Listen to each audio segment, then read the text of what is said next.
Imagine a phenomena of vast complexity, rich in treasure and infinite possibilities, where secrets of humanity are revealed as you adventure into the unknown world of garage sales.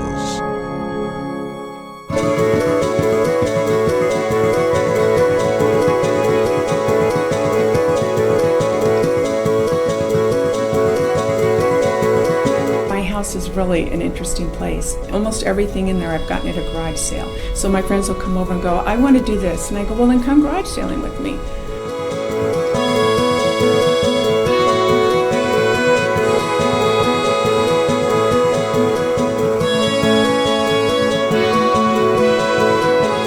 Hidden treasures in and among the boxes that are overlooked.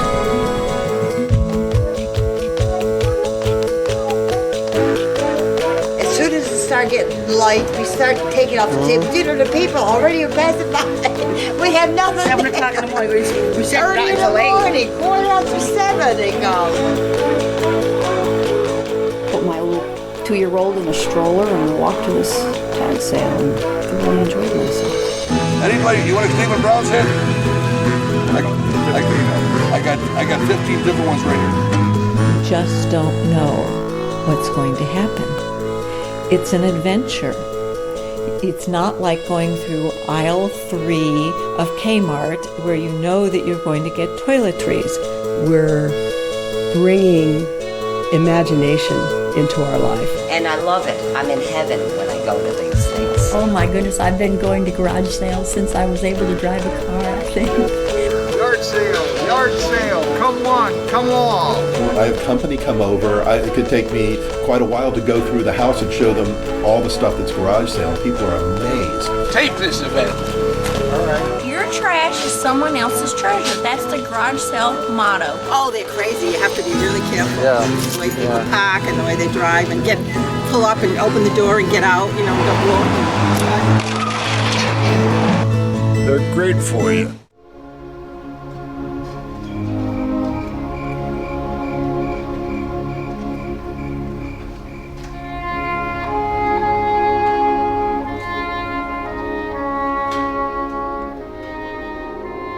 Garage sales help communities nationwide generate wealth and sustainability.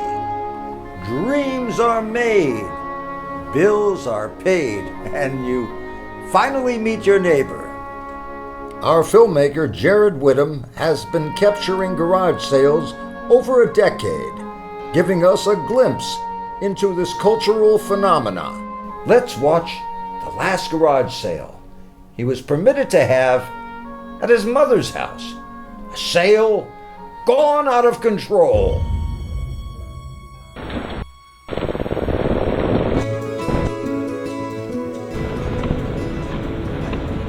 I would like to extend my sincere best wishes for the most successful garage sale ever in the new millennium. I saw my mom this morning. She said, "What are you doing?"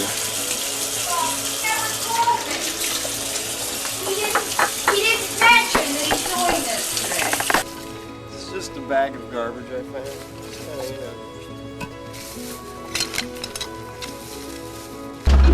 That looks like a garage sale. Yeah, that's right.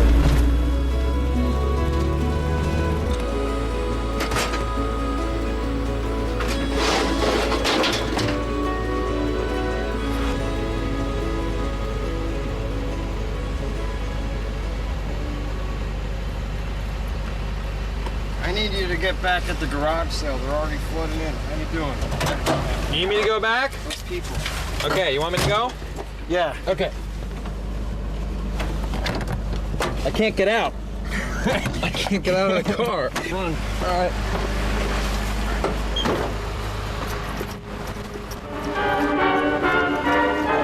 I hope that's not what I saw. Let me rewind here. It's just a bag of garbage I found. Oh no! That's simply setting a bad example. You don't put garbage out at a garage sale. But I was just a kid then. People were flooding in like crazy. I couldn't believe how many showed up. I'm older and wiser now. Let's hope so. Garage sales are everywhere. Signs permeate our streets, yet there is little known about them. Where do garage sales come from? We asked Gretchen Herman, the garage sale anthropologist. Gretchen has published 3 major papers on garage sales, spanning a quarter of a century. The history of the American garage sale is something that I've tried to piece together. It's not obvious. There's always been some sort of informal selling, but having strangers come to your home and holding a sale, which is usually in relatively public space in the home, such as a yard or a garage or a driveway, is a relatively recent phenomenon. It seems to have grown in the 1960s. You have to remember that for the previous generation, they were children of parents who'd grown up in the Depression and the like, and many of these people had to make do for so long with limited consumer goods that they didn't want to use old things. They wanted new things. And it wasn't until that kind of sensibility changed to some extent in the 60s, where old was cool again, that things changed. In the early 70s, you start getting articles in various magazines such as Good Housekeeping or Family Circle that started touting holding a garage sale for fun and profit. People started doing it because the media said it was okay. Ironically, this was also right about the time when real disposable income, this is early 70s, real disposable income for Americans started to drop. So what started as a kind of ludic, fun event, having garage sales, increasingly over the years has become part of the economic fabric of individual households. You could tell things had really changed in America by late 70s. There would be articles with titles like, "You can tell it's spring when the garage sales bloom," so that they had definitely insinuated themselves into American culture.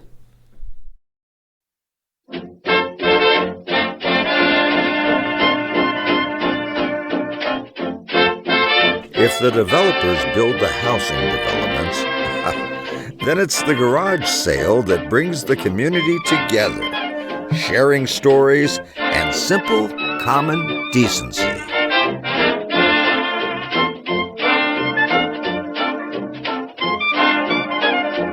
I haven't made any friends per se, but when I do go garage sailing, I see the same people. Hey, nice to see you again, nice to see you again. In my neighborhood, I made friends with, not really friends, but acquaintances with some of the neighbors that I didn't even know because I went to support their garage sale. The other exchanges besides just the goods, it's all of the storytelling and the everything that comes with the social interchange that's occurring. I love to meet with people. I love enjoying being around people. It gives us an opportunity to meet the neighbors, people around the community, to find out what's going on in the community. That's what the garage sales are about, is friendship. Opportunity to gossip. It's just a good feeling. It's a good feeling to be with people, and I enjoy it. Such a deal, woman. No, you don't know. You haven't even tried yet. Earl, the Pearl, what's going on? Note on the wall, no. We always have more argument. I'm like, someone got it. Yeah. So do you live here? I do. We get a lot of older people. This is the one day a month that they go out. They come and they sit and have a sandwich and socialize. This is the only time that they feel safe enough that they will come here and socialize with people. They get out of their houses. You know, so the world's greatest garage sale brings a lot to a lot of people.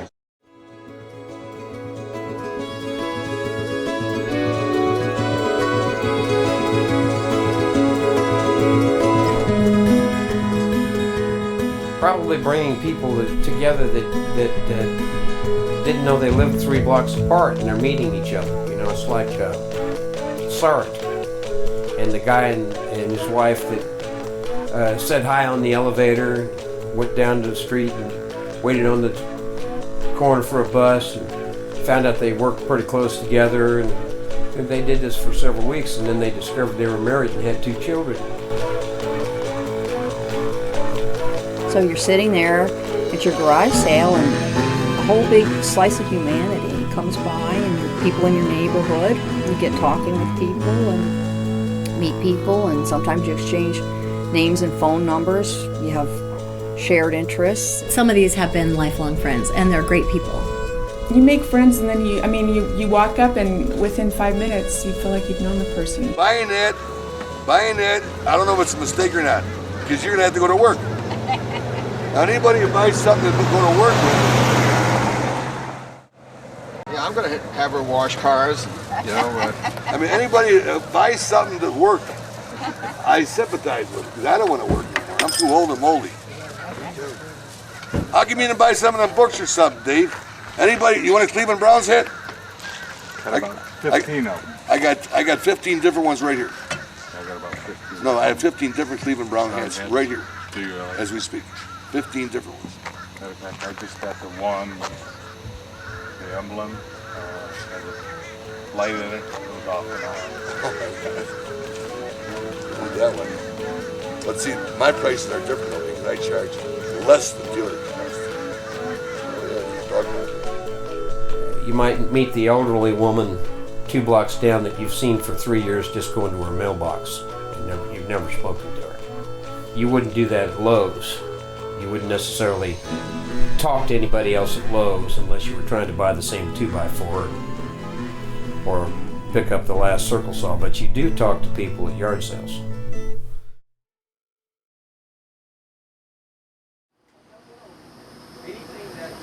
That's not too good, 50 cents. Anything that I eat. There might have been a better one in the box if you want a better one. Somebody beat me to the better. Oh, okay. Yeah. If you run it backwards in your electric grill on cement blocks. No. Sharpen it. Oh, okay. It's yours now. I know it. Need any big tools or anything, or what do you do? Wood carving? I don't do nothing. Oh, okay. That's what I'm trying to get down to, the Nothing Society. Well, you get there. You're old enough. Oh yeah, I am, but I like to be active. I've got to be doing Well, something. I'm active, going around throwing my money away. Yeah, I turned 73 the other day. Didn't even know what day it was. It was my birthday. If kids had to send cards, I would have still been going on like a mad Indian. I think I was pregnant at a garage sale, and it was lunchtime, and the people were having sandwiches made out of leftover meatloaf with ketchup on it, and it looked so good. I said, oh my gosh, that looks so delicious. And they went in and made me a sandwich and brought it out and ate a sandwich with the people at their garage sale. Now those are community things. Who's yard sale? Tape this event. All right, well, you got these. Got some models and there's some records in my box, Jared. Oh, okay. Here's some records. I haven't really gotten all this stuff out yet, but I got some records in here. And looking for 50s, 60s rock and roll. Hava there, good morning. Sorry about the mess. Haven't got it looks terrible. Yeah. Disappointed in you. Yeah, you know, it's just so unpredictable, you know. You never know. Yeah. All I seen today was baby clothes and toys. Yeah, I moved a lot of people. They didn't give me no stuff. Yeah. How much is each of these?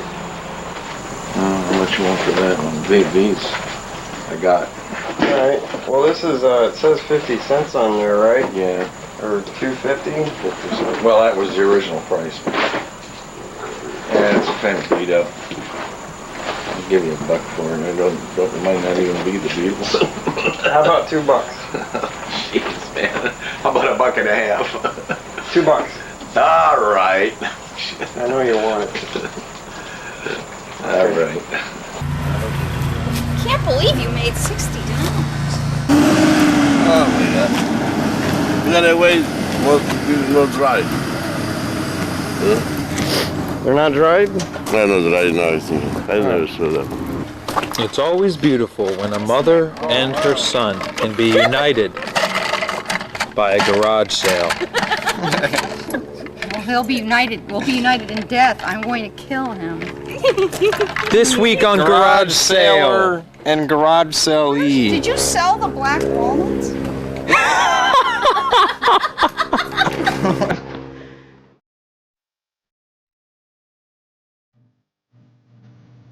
So prices are going up. People are unemployed. 20 million people are out of work. People are going to go to yard sales. People are going to go to yard sales to get something they can't afford because they've got very little money, but they really need it, like a toilet float, you know. What are you going to do? Say, well, we're broke, we can't fix the toilet? No, you're going to fix the toilet one way or another. If you have to hawk your socks to get the toilet float. And then if you're broke and you're out of a job and they're letting you stay in your house, but you don't know where your next shipment is coming, you're going to break the furniture out into the driveway and sell it. So you're going to sell and buy that economy. People are looking for different ways to save.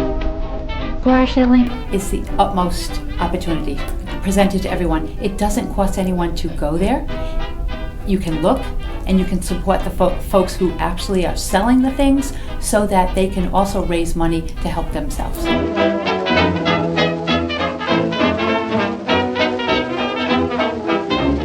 It's a different way to help the economy. You know, we want to stimulate sales and we want to go out and help the businesses. But that can't always happen because people don't always have money. But if we can help others in another way by buying their things so they have money to maybe pay the electric bill, how good is that? Like we're all helping each other. Really, $20 will get you through the whole We come yard selling home with all these adventure. goodies. If not, we Truck learned how to loaded. save change in the bottom of the purse, so that We can always dig. works. Yeah. Garage sales are good for a bad economy. Compared to the giant retail stores, garage sales are more in the human scale.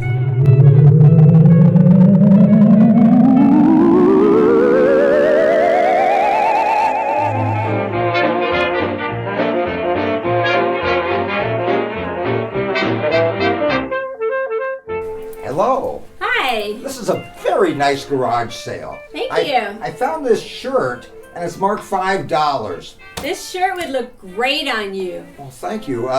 Would you take $3? I'll take it. Oh, sure. Oh, by the way, what about this? The papushka? You can have that for free. Thank you very much. Here you go. At a garage sale, you can haggle the price down, unlike the fixed prices found everywhere else. Today, when you go to a store, everything is sold at a fixed price. It wasn't always that way. Before the mid-1800s, almost everything was purchased using haggling. Prices at stores used to always be influenced by negotiation.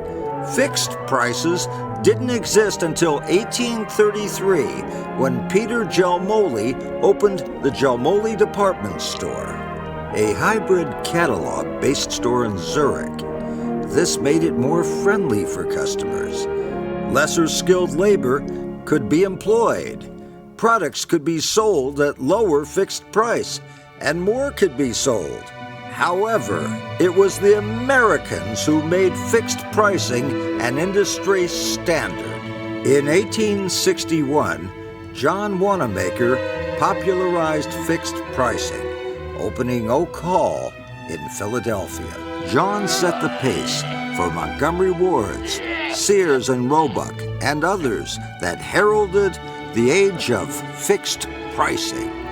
It's ironic the garage sale is one of the few places the skill of haggling is practiced today.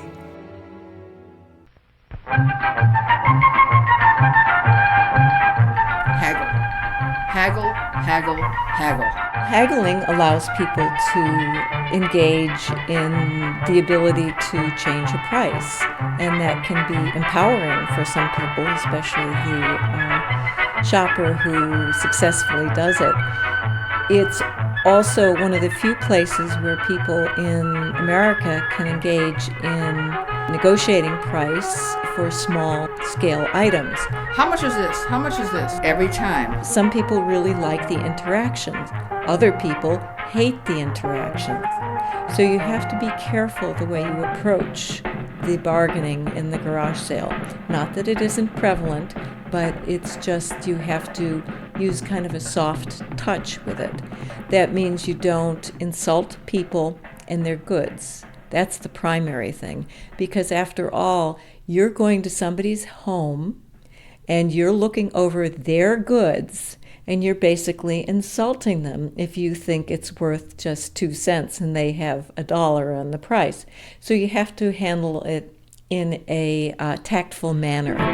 When people say to me, like, will you take $5? I will say, I will take $6.50. I'm a negotiator in my life, so I'll say I'll take $6.50, and how about $6? Absolutely. So I go into garage selling when I sell things with the bottom line: how much will I take for this? And if I don't get it, I would rather donate it or take it back home with it. Some are persistent. They want that price to go down. And I'll say, well, come back just before closing and I'll give you a deal. But I want it now. No, come back before closing and I'll give you a deal. That's the wisest thing to do. The trajectory of the value of goods goes down during the course of a sale. You start off and presumably everything has, let's just say hypothetically it's worth whatever prices you put on it. But as each hour goes by in a sale, they're actually worth less and less because you get fewer shoppers. And if you really do want to get rid of all those goods, then you had better negotiate. I just tell them if I don't want to come down on it, I won't come down on it, Oh, yeah. If it's something that I, really want to keep. And what do we got here? Oh, I got a bunch of nothing. I thought they'd work outside on my swing. Yeah, just do it 5. We're going for $1. Well, you're going over $1. Just give us 5, we're expensive to put out back. So that faded, the grandkids. And in my case, I have to forget about it. Money is just a mental construct. In reality, the dollar bill is just another piece of paper with ink on it. Its value is relative to the way we think about it. At a store, you may be able to buy a candy bar with it. But at a garage sale, it becomes magic money. Often in the garage sale, the money is magic money. It's both when a seller receives money from goods sold that the seller's getting a bonus. They've already used the goods, but they now get some extra money that they didn't necessarily anticipate.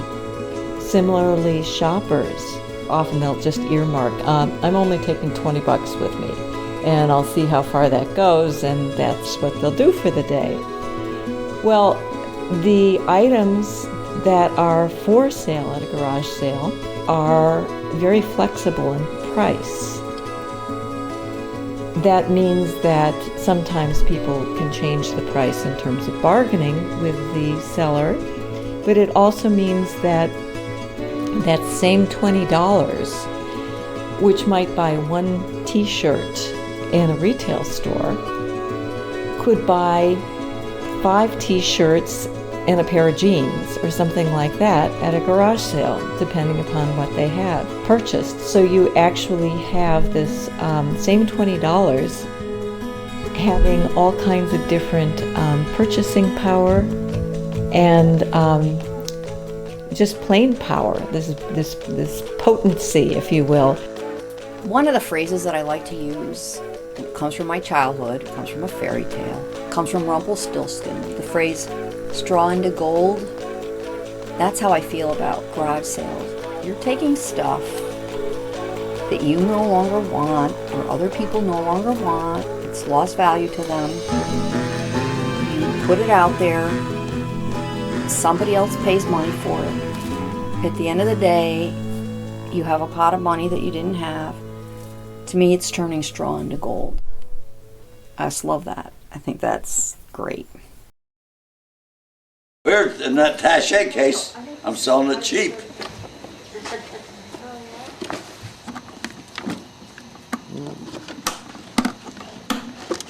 The key inside. The people that come to these sales don't need attaché cases. They're all retired. There's, I beg your pardon. Usually I have layaway, I usually, well, you know, people are nice. Some people are looking for special things and some people are not. You just get the feel of what they're looking for. Oh yeah, we've been having a ball since 5:30 this morning. You think there's more garage sales here in Venice than in the Finger Lakes? No. Well, No? I don't know. I've only been here since October, so. Really? Stay tuned. Well, let's But see. I'm going to keep having them until you see nothing in that garage, so. You've gone through one garage sale Yes. season so far. I've had one sale already. This is my second. All right. So as I get through the garage, the closer I get to the house, the slower the sales are going to be. Well, you're more on the producer end instead of the consumer There you end. go, yeah. Well, I always stop, though. There's always some good things, no matter what. Yeah. See, like, you know, everybody needs an extra hand. You know? Right, Barb? Yeah. One time we had a sale, and the most spectacular thing we had was a cowhide from Venezuela. A cowhide? Cowhide from Venezuela, and considering the fact that we have cows all around us in the Finger Lakes, I figured no one wanted it. But he was able, thank you very much, he was able to sell it for $200. Must have been a special cow, looked black and white to me, but hello. That was kind of neat. There you go. Everyone wins. Everyone wins, that's wins. it, you know? Little treasures for everybody. Well, what's your name? Debbie Ostrom. Go right ahead. This is not my garage sale. This All right. is my garage sale, but she's the talker. You can let Betty talk. She likes to talk. So what? I'm not How a does it talker. feel having such a heavy competitor next door? Heavy competitor? She's always competitive, Debbie. Yeah. Yeah. What was it? You must have gone to some for garage sales up north in the Finger She Lakes. has a garage sale at our Potato Fest in Wayland, and for 100 miles, people come around to Deb Jerome's garage sale. And she always has a lot of luck, and she goes from garage sale to buy things and resell them and gives people great deals. And I've held garage sales, but she just seems to draw. People still like to garage. Right. Don't you people? Yep. Morning, You ladies. give better stuff. Absolutely. Yeah, I think you do, and then it's You not got marked as Salvation high. Army, Goodwill. They got garbage. And they want a lot of money They want a lot for it. There's 5.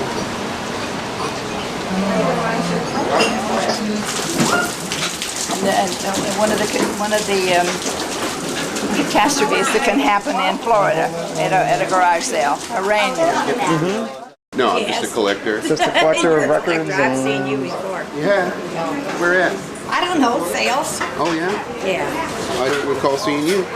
Well, you have a face that no one forgets. Oh, that's pretty cool. They used to call me queen of the garage sales. Really? Yeah, I just had one last weekend. I made about $2,000 on it. That's pretty good. Yes, it is. And I can't remember hardly anything I sold. I'd say 95% are looking for something that they think they can sell for more money. People who cruise for garage sales, they're only interested in one thing, making money. They look for the garage sale signs, and when they hit a particular neighborhood, they map out their directions, and that's all they hit. They nose around, they give a quick perusal, and Nothing here for us. Bam, out the door. Early bird catches the worm in garage sales. You gotta get out early. And so when I make a commitment to go garage sailing, I will absolutely go out early. And I'll give you a clear example. We have, I live in Irvine, so the backyards are kind of small. So I really didn't want to buy a lawnmower that was like a lot of money because it was just a waste of money. I went out specifically for a lawnmower. And I found one, a push lawnmower. Who has those anymore? How cool is that? At the first yard sale here. And I'm opening the door, and these women are clawing underneath the door. I says, why don't you wait till the door's open? That's mostly people from flea markets, and they come early. The pickers. We will get many of our folks wanting to put in no early birds. And we always caution them that you can put that. It's not going to stop anybody. And they're going to show up anyway, and you want them to show up. They're the people the ones that get there early are the serious shoppers. I was out planting some flowers in the back, and I came around the house, and there was a man in my garage. Last night? Looking. In your garage. Then he says, oh, he wouldn't bother me. And That's I was the like, guy. you already did. You scared me to death. What did he look like? I'm curious. Do you know? I wasn't here. I don't know. Okay. You're That's kind of weird. That's not going to bother you. Did he call the police or anything? No, he was just a real early He was just looking. I wouldn't walk in somebody else's garage. I've had a report of that guy like a couple weeks ago. Oh, really? It's an odd sort of thing, isn't it? It's marked somewhere.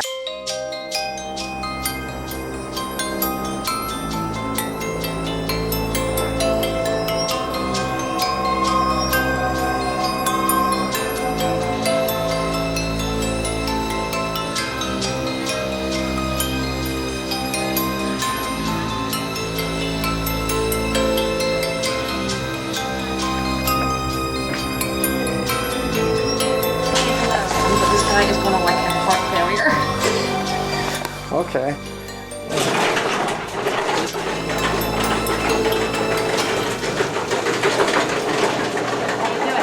All right.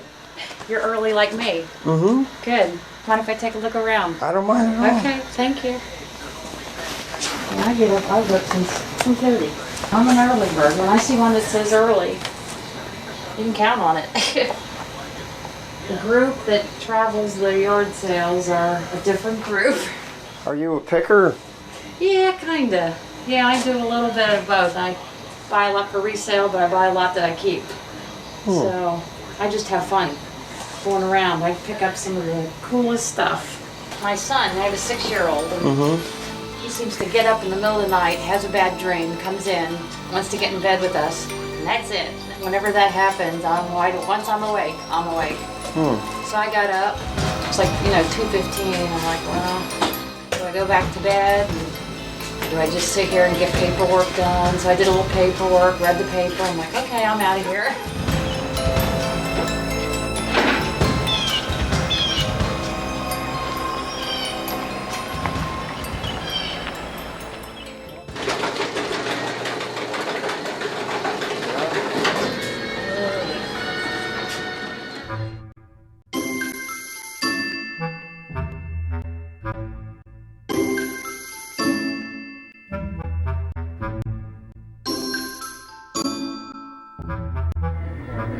Take 8 for that.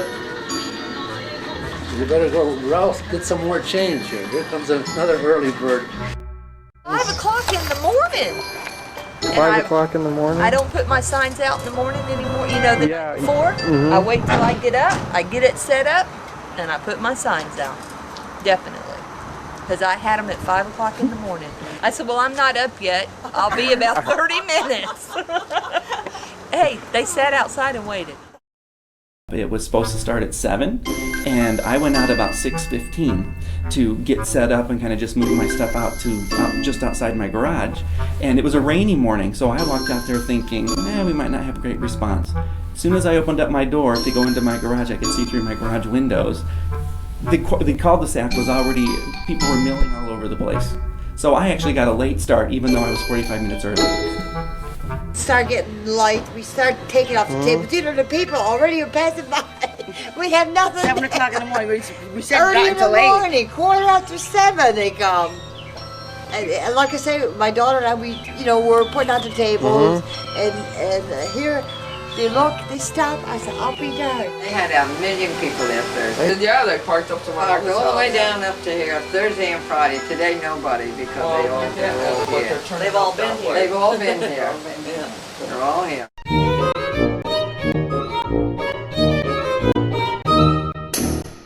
Anyone who's going to have one should start them on a Friday.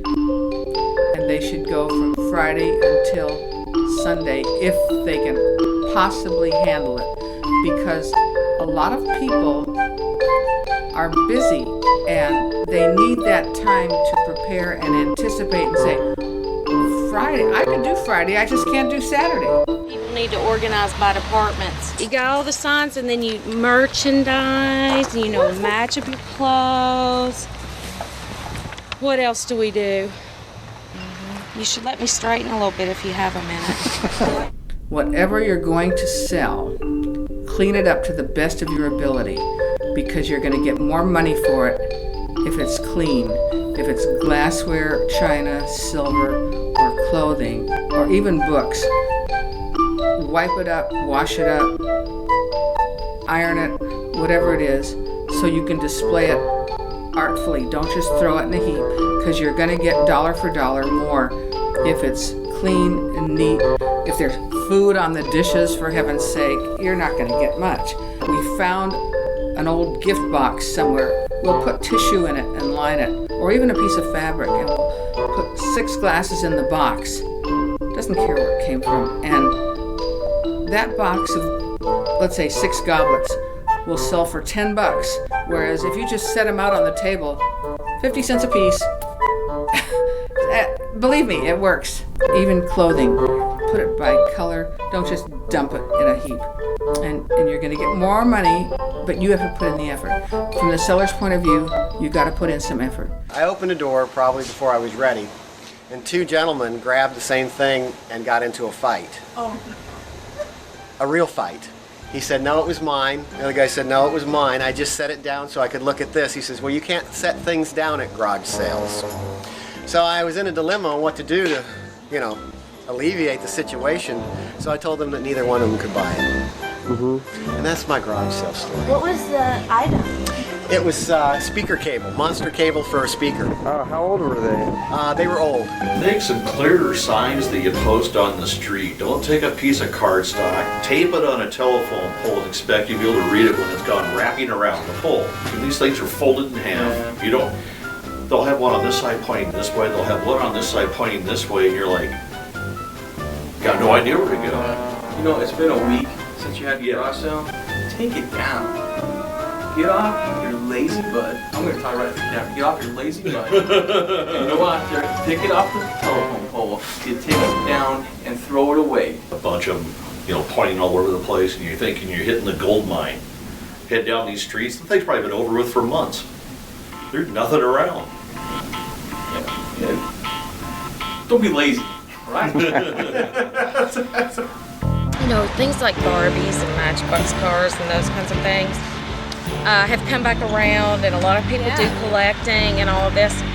I didn't even think about it. I just know that my brother had a Blue Million when we were growing up with those little cars. Here I was, I had no clue.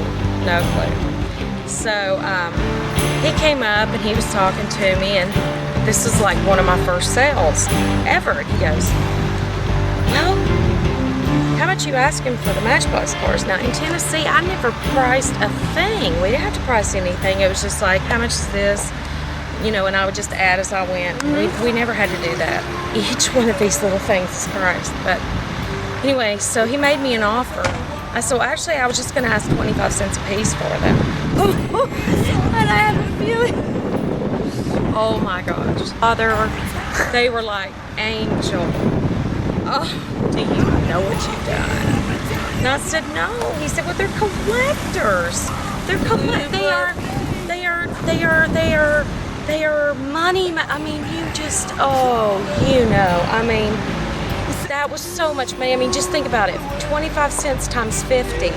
when actually God knows how much I could have gotten for one. And so that was a horror story for me, and I felt that story. I mean, I felt that. I was like, you know, what did I do? Absolutely.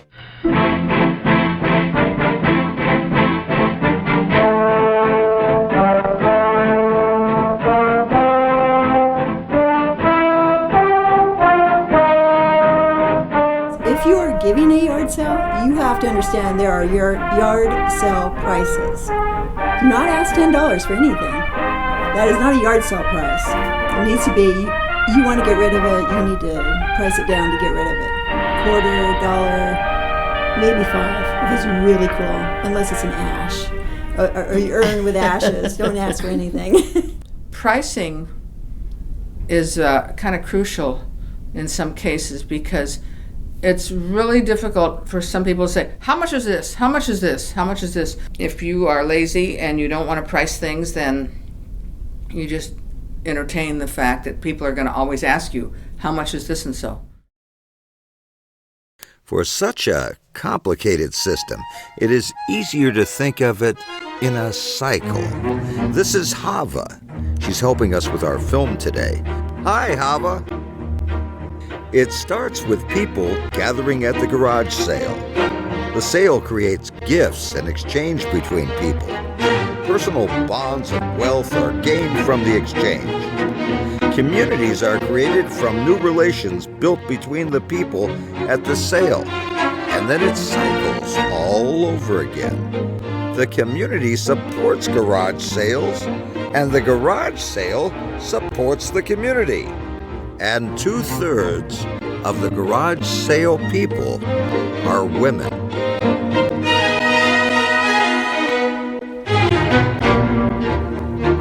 It usually is a form of housekeeping where people clean out and they have it at the home. So it's really talking about the contents of a home that are available for sale from the home. And as we know, women in general are disproportionately in charge of the domestic sphere. So as one of my informants once said, it's like, well, women are the ones who bring the spatula in the home, so they're usually in charge of deciding whether or not you sell the spatula. So, and it's that kind of interest. So it becomes kind of a women-informed economy. Most of the women are, to some extent or another, involved in nurturing others through commodities. They evoke a time which is probably mythological, but a sense of time when things went to where they belonged from where they originated. If somebody had some extra, that's somebody who is in need would get it. Men, too, operate in the garage sale arena according to the kind of parameters that have been set up this way.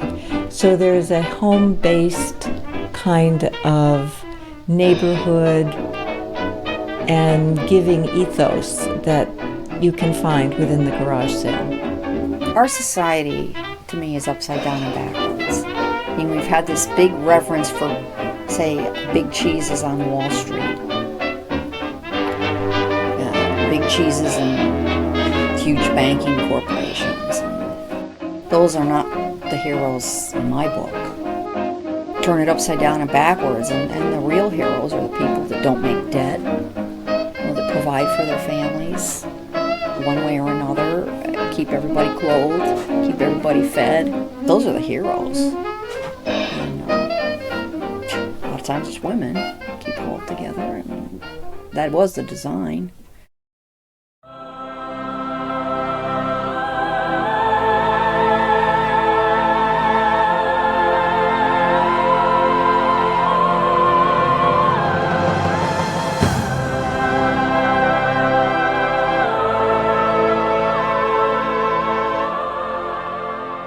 Normally, we think of gifts as just sort of a present we give to somebody.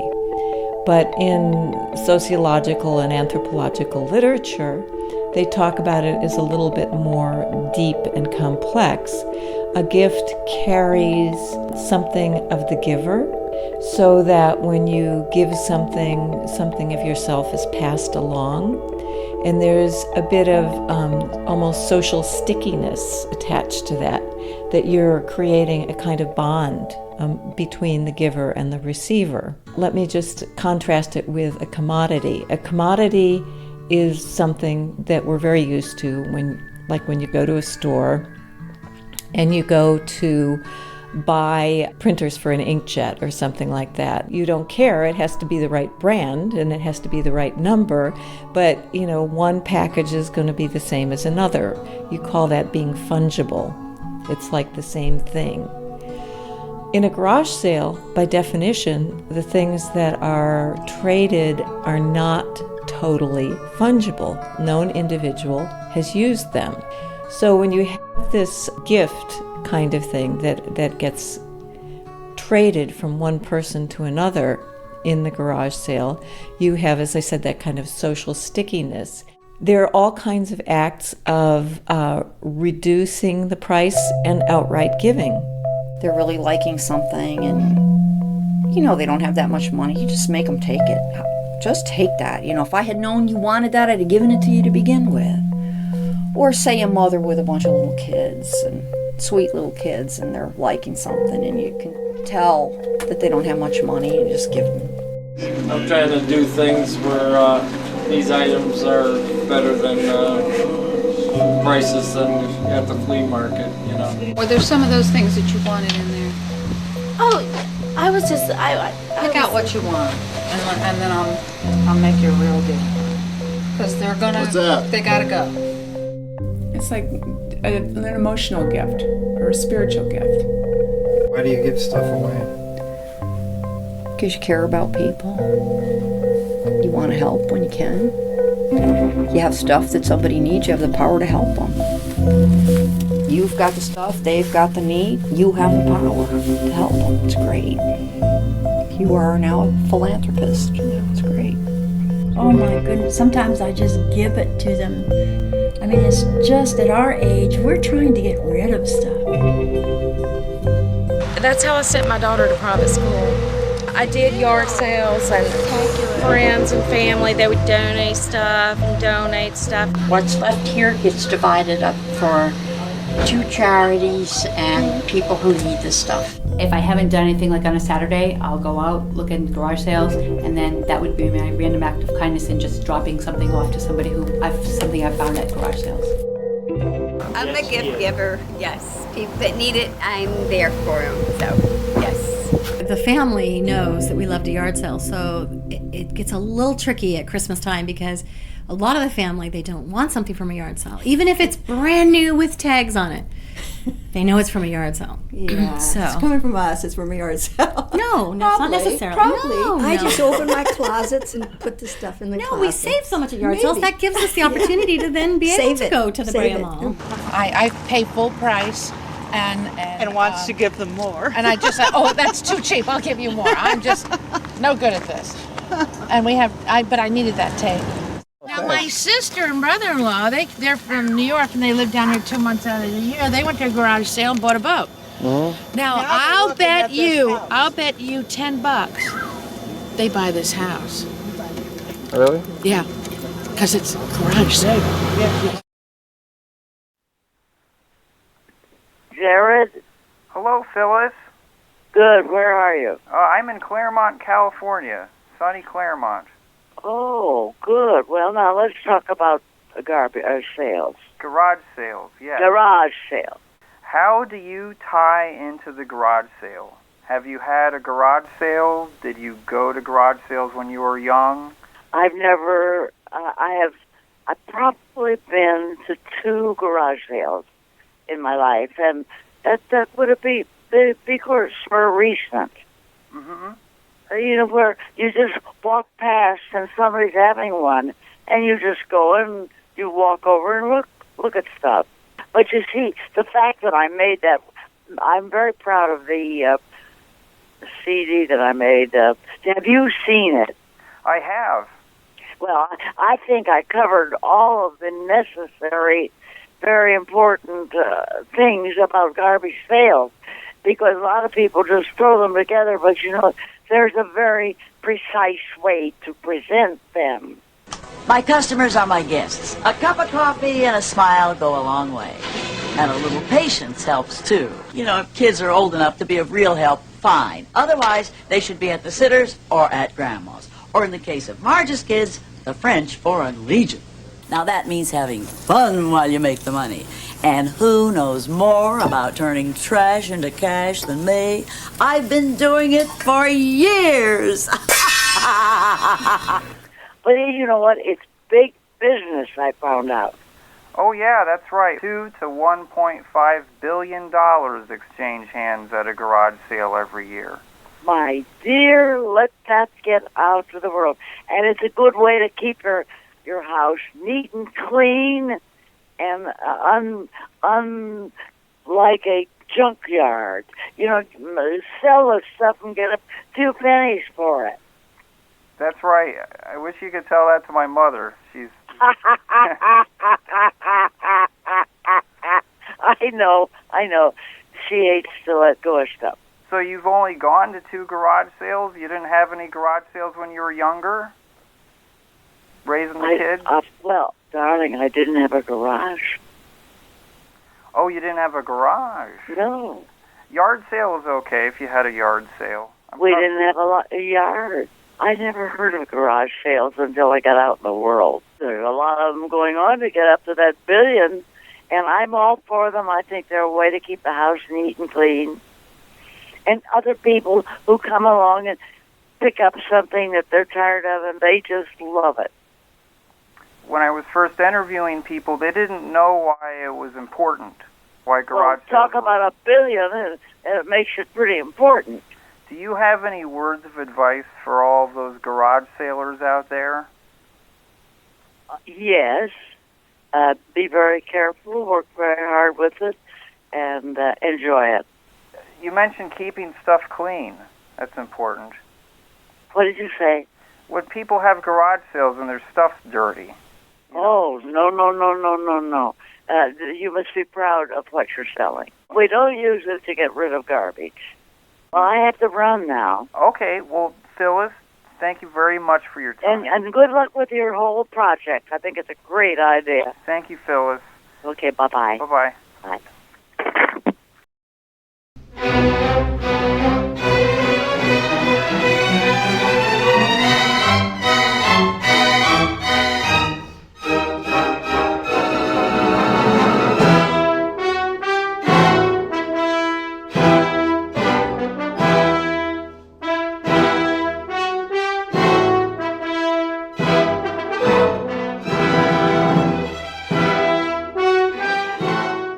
Garage sales, right from the start, have appealed to people because of the notion of recycling. This was before there was more of a cost acknowledged with the idea of throwing things out. Many people are conservative in nature and just thought, this is perfectly good, it shouldn't be thrown out. Very often now you will find whole communities having a community garage sale day. One of the first places to do it was Sunnyvale, California. They encouraged people to have a garage sale day, and where people would exchange their goods, essentially, rather than throw them out. And it does have an impact in the solid waste disposal of an area. The kind of thing that goes on, why we're eating up this planet. When you do that carbon footprint thing, if everyone lived like you, we'd need 5.5 planets. That's why. The fuel, the materials, the labor that goes into just producing a mug. We produce all these hideous advertising mugs that have the name of your bank, it keeps changing names, etc., etc., and they all get thrown out. But it took fuel to bake that clay. The kaolin has to be mined. It takes petroleum and manpower and equipment to mine the kaolin that the clay's made out of. The machine that produces it, even if it runs on electricity. The electricity is produced by coal, which is a finite resource. It has to be fired in a kiln, which takes a tremendous amount of power to come to that temperature. So a lot goes in this. It's just the beginning. It has to be cleaned and packed and shipped, and more petroleum, and it goes here and it goes there, and you drive to the store to bring it home. There's a lot that goes into our manufactured goods that we don't even think about, that we think nothing of, just taking in, well, I'm going to a different color. I'm changing all the color of my dishes. People will throw a whole set of dishes, just throw it away. Throw it right in the garbage. There's so much that goes into that. As a world, this earth, we can't afford to waste that kind of resource over and over and over. It's wrong. It's disgusting. I see life on this planet as a vast, interrelated web of the animate and the inanimate, of beings, human and other species, as well as inanimate elements. So as we release these goods and the energy attached to them, we're actually recycling back into that greater aspect of life. Beyond just the physical interchange, there's the whole aspect of releasing energy, allowing it to recirculate, which reinfuses all life. I think there's a realization that we actually do live in abundance, and we do live in an abundant world, and that we do have enough to share, and that there is enough for everybody, of goods and of energy, and that's a very healing thing. And in terms of healing, I think one of the most powerful aspects of any form of healing, whether it's a physical healing, a psychological or mental healing, spiritual healing, is knowing that we are held by this very abundant life force.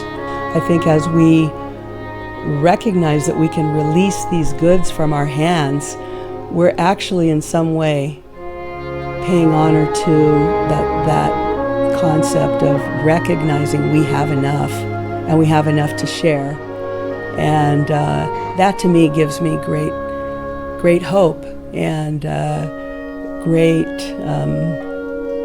sense of satisfaction that we really are living in an abundant world, and that we don't need to rely on commercial enterprise to entertain us with thoughts of non-abundance, and with thinking that if we only owned more, that we would actually be more happy and more healthy and more satisfied in some way.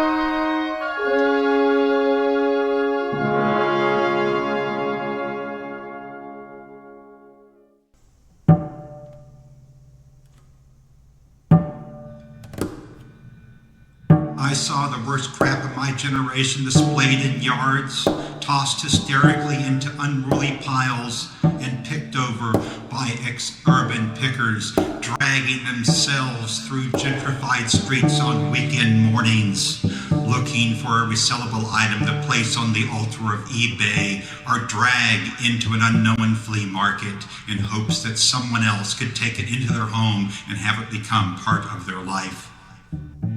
I have seen the results of unwanted gifting, outmoded technology, unfashionable apparel, unwanted memories, and the excess of whatever factories in distant corners of the earth churn out. Yard sales are micro-commerce at its best. We need no child-filled workshops in China as our neighbors turn the wheels of capitalism sideways, gaining a fistful of dollars while recycling the unneeded fabric of our lives and saving this clutter from an ugly funeral in our landfills and trash heaps. But who are we, and why do we bring these things into our lives? Just the pawn them off in the early morning in our front yards and driveways to nosy neighbors, annoying early birds, and whoever happens to wander down a street or alleyway. Consume, consume, consume is the staccato drumbeat of the media. We are driven to accumulate, urged to buy, acquire, and possess. We are what we own. Our lives are judged not on what we believe in or how we act, but by what we possess. Homes soon become cluttered with the useless determinants of this contrived standard of living. But at the end of the day, this avalanche of material goods only gives us confusion and crowds our dwelling places.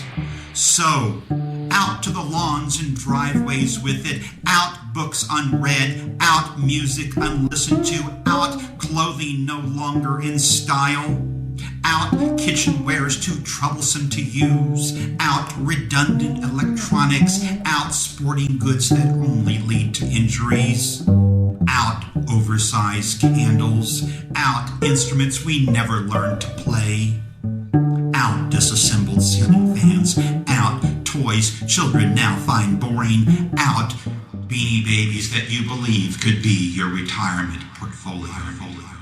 A little known fact. When we have garage sales, we are preserving our constitutional rights of no taxation.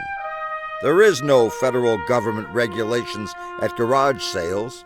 The garage sale is run by free individuals. Why is it then that local governments are shutting down garage sales, terrorizing their citizens with petty permits and laws that violate our rights? The Chamber of Commerce has a very tight, narrow-minded mentality about anything that doesn't look right or smell right. It's got to have its hair combed. Garage sales don't have their hair combed. That's the problem with them. Sarasota County, yet in Sarasota, you don't need a permit. Yeah, but just Northport? Yeah. That's weird. Money. They want the money. It's stupid, fight for the country and then they turn around and you can't do this even if it's your property. You can't do it. Pretty soon they'll be taxing us. I got a special today. People don't want to go for it. Yeah, buy any 6 items and pay for 7. There are gated communities where it's against the law to hang clothes out. It's against the law to put your garbage cans out too soon. It's against the law to have your garage door open longer than, say, 15 minutes. It can only be open 15 minutes, and it's all looks. They want everything to look perfect, and a line of clothes is an eyesore, considered an eyesore. It's a struggle. It's a struggle for me because I'm very independent and used to taking care of myself. Jan Klein was diagnosed with a terminal bone cancer, unable to work, facing towering medical bills. Thousands, yeah. You probably don't even want to think about it. I haven't opened envelopes even. It's too hard. I can't, what am I going to do? It might as well be $1 million. Jan decided to hold weekend garage sales to raise money. Her friends and family volunteered, but then the city of Salem, Oregon shut her down. He goes, I'm sorry, rules are rules. Just like that. Just like that. That was pretty much it. We make such an effort of making it back here so that it's not goobering up the neighborhood. It's not like a garage sale all laid out day after day after day. I just hope nobody else has to go through this kind of thing. I hope that no one else has to give their life away for nickels and dimes and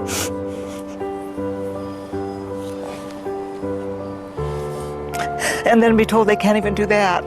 So I hope nobody else has to do this ever.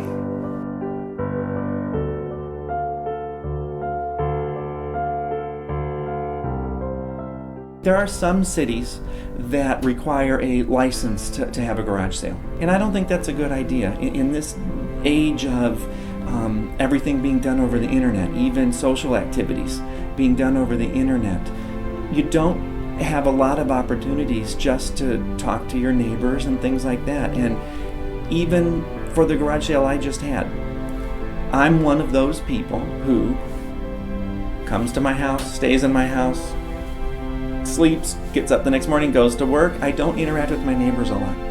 It was the first time, particularly with one household that I had talked to, and I had a surfboard for sale, and I had no idea what to ask for it. And it was in the 4 years I've lived there, it was the first time I'd had a conversation with them to come over and ask me, what do you think I should be asking? Because I saw they had a surfboard. It's definitely a way to get to know your neighbors, which to me increases safety and a lot of things just within your own neighborhood. Especially in a down economy like we have today, people don't have a whole lot of extra cash, so what do? They put it on credit cards. Great, just what everybody needs. Debt with interest. It hurts everybody in the long run. Garage sales, it's cash. You know, you're going to spend the cash that you have in your pocket, and you're going to do well with that. You're not going to make any debt. So anytime you can be free of debt, you're free. That's the key thing, that both shoppers and sellers get empowered within the garage sale exchange. Again, getting bonus money for things that aren't needed anymore from the perspective of the seller, and from the perspective of the shopper, there's getting really good deals with things that have some value. So there's this plus the win-win situation where everybody wins. That's tends to happen in the garage sale setting.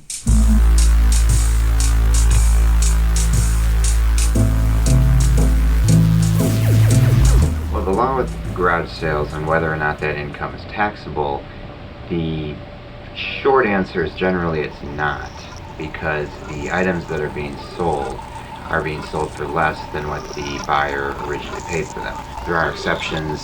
If someone bought a lunchbox for 50 cents 5 years ago and it turns out it's some sort of rare lunchbox that they could now sell for $5,000, then they'd be taxed on that profit, again because they'd be making a profit in that case. But your everyday garage sale, run-of-the-mill, you're selling whatever knickknacks and things, you're selling them for less than what you paid for them, so you're not going to be taxed on it.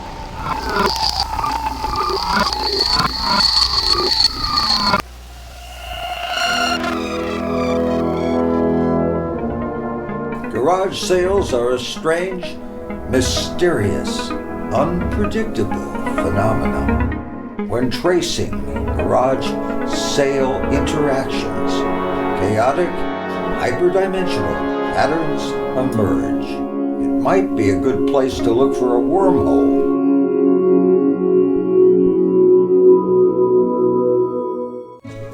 Intellectual, logical, presuming there's a logic. The garage sale sort of defies that approach to shopping. Well, when I first started doing it, popular culture wasn't a big area of study. And it was the sort of thing that people would kind of laugh at, to be honest. Haha, she got her PhD in garage sales. But it turns out that it actually is a really interesting area, mainly because it is a conjunction of private hospitality. You know, you're inviting people to your home and you're treating people as guests, so to speak, and public commerce. So you have this kind of clash of two different protocols that occur in the garage sale arena. And it makes it really, really interesting because you have all these sort of complex or hybrid elements of what goes on. In terms of the kind of the flow nature of garage sailing, the idea of kind of a disoriented perhaps universe, and here you have all these people that wake up on usually a Saturday morning and get ready to go out and be buyers at garage sales. So there's all this chaos in terms of the community and all these people getting set up, and then there's also a little bit more organization, hopefully, with the people that are sellers and getting ready for this chaos to happen. It's interesting when the two come together, unless somebody has done garage sailing before, they really don't understand what is going to happen. It transcends so many limits or boundaries that are often perceived in our culture or in our society. So that coming into community, meeting your neighbors, exchanging, sharing is one that sort of harkens back to ancient ways of living, and ways of living that, at least here in the United States, we've gotten in many ways somewhat distant from. Liminal is betwixt and between. It's one of these gray areas that has elements of this and elements of that. And garage sales are very much like that, have different elements. And yes, a lot of people avoid them because in some ways, they don't know how to handle it. The concept of cycles and the concept of cycling goods is not just, we're cycling the energy as well. We're releasing energy that we have stored in our own garage. We're releasing that energy. We're passing it along.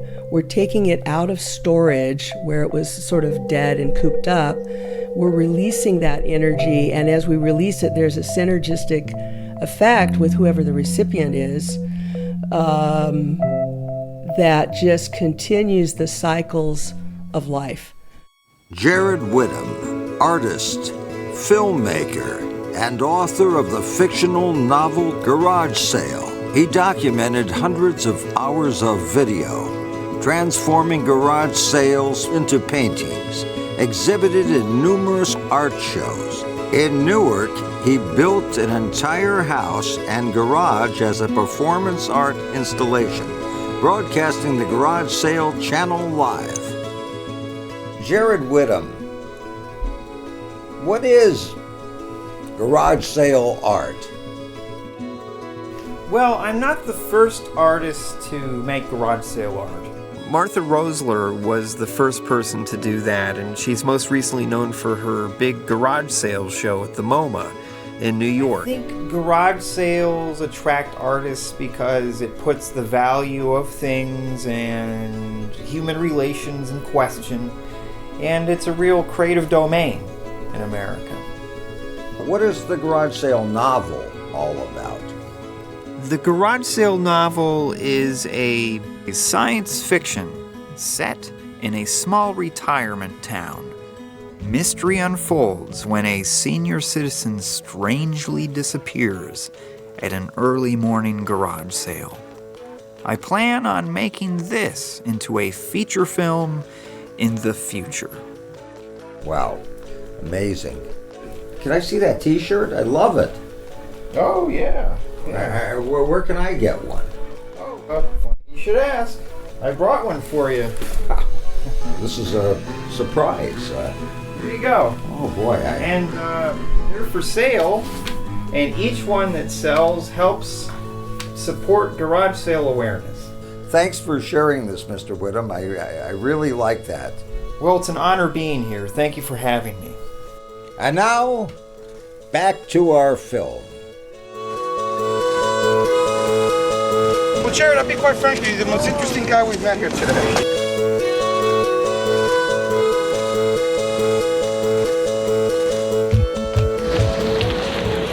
$5, man. Where are you going to get a cowboy for $5? And a cow. So, how am I going to get the fish to New York? I can crate it for you, but I only have it's going to have $4. to be an additional cost. Another $2? $100 for the crate. Well, to build a crate about $100. Oh, no. That's time consuming. All right, I'll give you $350.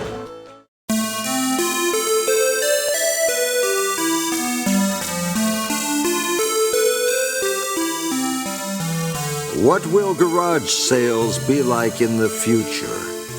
Could we have a world entirely run by garage sales? Or is it possible garage sales may go extinct? Let's journey into the future!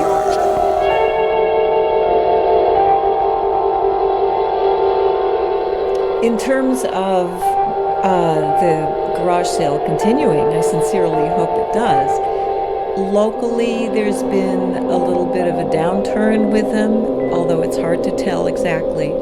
Some people choose to try to further commodify items by using such auction services as eBay. That's going on as well. It's a much more complex environment than when garage sales started, and it's not clear how it's all going to sort out. But I don't see garage sales leaving the scene, and I think that there is a unique contribution that they can definitely make. Our wealth alone has allowed us to think we don't need each other and to think that, we're fine if we are islands unto ourselves and that we're isolated. But just as in the past, the sustainability of the human culture relies on interdependence. As we move into the future, it's extremely important that we learn to not only give but to receive, and to truly live in relationship with our neighbors and our immediate community as we do our distant community around the globe. So I think the future of garage sales is going to be people are going to continue to do garage sales, they're going to continue to be buyers, but the old time really high-end stories that somebody found some huge treasure, those are going to become fewer and fewer because people are more and more savvy. It's also, with eBay, very easy to look up the value of an item. So you say, well, gee, I have this, I wonder if it's worth anything, this piece of glass. And you'll look at the bottom and it has some high-end name on it. You type it into eBay and say, oh, gee, that's worth $200, whereas it might have gone for $2 at a garage sale before. Now it won't. So I think the garage selling will continue because people want to clean out, people want to give to the community. But I think people who are trying to sell their high-end items will go elsewhere. My major message, I think, about the whole research is that garage sales belong to everybody. They are a result of people's creative effort. People actually create value in terms of the items that they sell because these are things that might have just otherwise gone into the trash. Oh, it'd be easy. Title of one of his books, To Have or to Be. You want to have stuff, you want to be somebody. You want to be a prisoner to that shit you own, or do you want to be a person, be a human? You have to make the choice, to have or to be.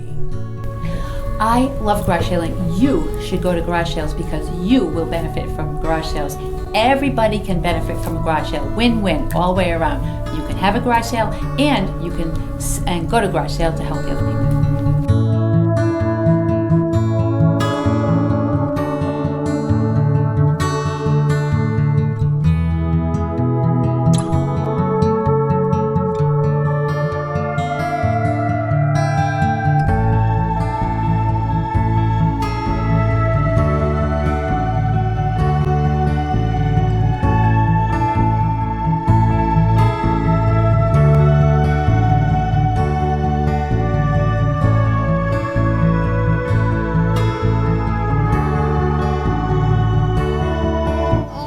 I love garage sales.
Garage sales are a strange and magical universe indeed.